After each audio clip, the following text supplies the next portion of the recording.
On this episode of the Big Success Show, fear of not trying, your unexpected superpower.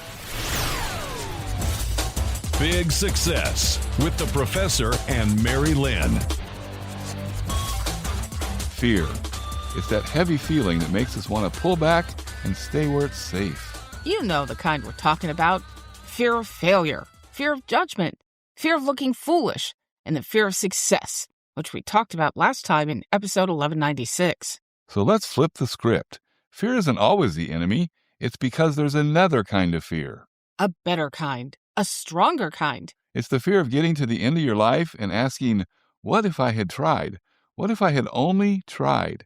Yeah, you got it. That fear, the fear of not trying. Welcome to the Big Success Show, where we help you create the life you want. Hi, I'm Mary-Lynn. And I'm George, the Professor.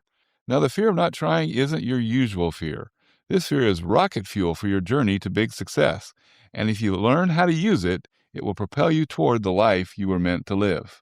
In this episode, we're going to explore the real cost of not trying, 2 fears you must choose between, 4 ways to turn fear into action, and the mindset shift that changes everything. Let's start with a question for you, Professor. What's the cost of not trying? Well, when you dig down really deep on this subject, you realize the real cost isn't failure, it's inaction. Most people aren't stuck because they're incapable. They're stuck because they're comfortable. Oh, that's such a good point, because comfort is sneaky. Sneaky little bugger, It loves to keep us where we are, and it whispers things like, well, you know what, now's not the right time. You need more preparation. Play it safe. Don't embarrass yourself. Oh, just wait and see. And of course, inaction leads to lost opportunities and then regret. But deep down, there's another voice that speaks louder over time. If you don't try, you'll never know. You'll never know if you don't try. That voice is the positive fear, the fear of not trying. And here's what's important to know. Fear points to what matters. You don't fear things that you don't care about, right? That's right. It's starting that business that scares you, and that's because it matters. It's having that conversation that scares you because it matters. And it's chasing that dream that scares you because it's big and it matters. The goal is not to eliminate fear. The goal is to ask, what is this fear trying to teach me? This raises a question. What are the 2 fears that you must choose between? Every day, you're choosing between 2 fears. Number 1 is the fear of failing, and number 2 is the fear of not trying. One makes you want to pull back instead of stepping up. The other one stretches you. The fear of failing says, what if it doesn't work? The fear of not trying says, what if it could have worked, but I never gave it a shot? Successful people don't eliminate fear, they just choose the right one. Because the satisfaction of knowing you took a chance far outweighs the fear of possible failure. Let's make this practical. We're going to share some simple ways to use fear instead of being used by it. Here's 4 ways to turn fear into action. Number 1, define your regret line. Ask yourself, 5 years from now, what will I regret more? Trying and failing or never trying at all? Write the answer down. Regret is a great teacher, but don't wait until you're looking back to learn the lesson. Let that future regret help you make the right move today. Number 2, shrink the risk, not the dream. Most people quit because the leap feels too big. So don't leap, step. It sounds easy when you say it that way, Professor. Let's give some examples. All right, here's one for you. Instead of starting a business, try talking to 3 potential customers this week. Oh, that's good. How about this one? Instead of writing a book, try writing 300 words a day. That's taking a step instead of a leap. You're absolutely right. And here's the key is that the fear shrinks when action becomes specific. It's not just that you take the action, but you are specific about what action you're going to take. You're setting yourself up to win. That's the whole goal. 4 ways to turn fear into action. Number 3 is treat fear like a yellow light. Fear doesn't have to stop you in your tracks like a stop sign, Instead, we can use it as a signal to slow down and get clear. So ask yourself, what's the worst realistic outcome? What would I do if that happened? And what would I learn? Clarity kills paralysis. And the 4th way to turn fear to action is to build courage daily. Courage is more of a habit than a personality trait.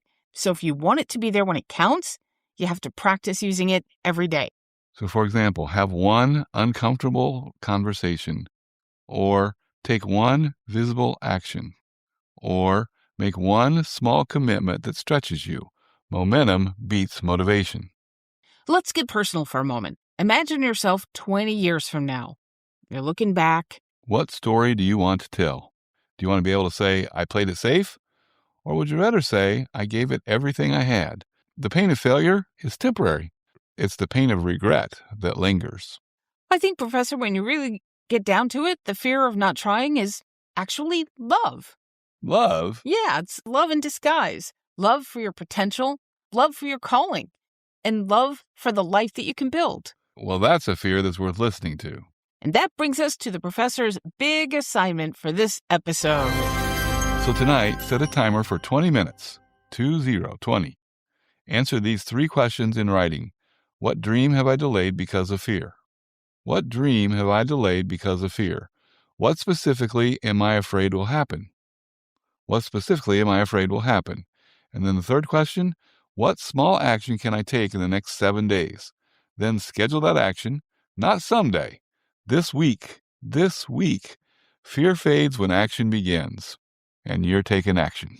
If you want deeper structure, map out your long-term direction and break it into clear milestones. That's exactly what we walk you through inside the Life Map course, turning fear into forward strategy. Learn more at lifemapcourse.com. And now for this episode's big takeaway.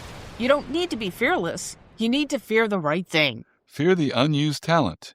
Fear the dream that dies quietly because you waited too long. Let that fear push you. Let it sharpen you. Let it move you. Success doesn't belong to the fearless. It belongs to the ones who were scared and moved ahead anyway. And that leads to big success. Next time, we're going to talk about how to stop overthinking decisions. Ever do that? I've been guilty of it a time or two. See how a structured approach will help you make everyday decision-making simple so you can reach big success faster. Subscribe in your favorite podcast app so you don't miss it. Hey, let's get connected on social media. We're at Big Success, and that's big with 2 G's. Join our entrepreneurial mindset community and get insights in your inbox. You can join at bigsuccess.com/join. And we thank you so much for listening. Until next time, here's to your big success. Find Big Success at BIGGsuccess.com.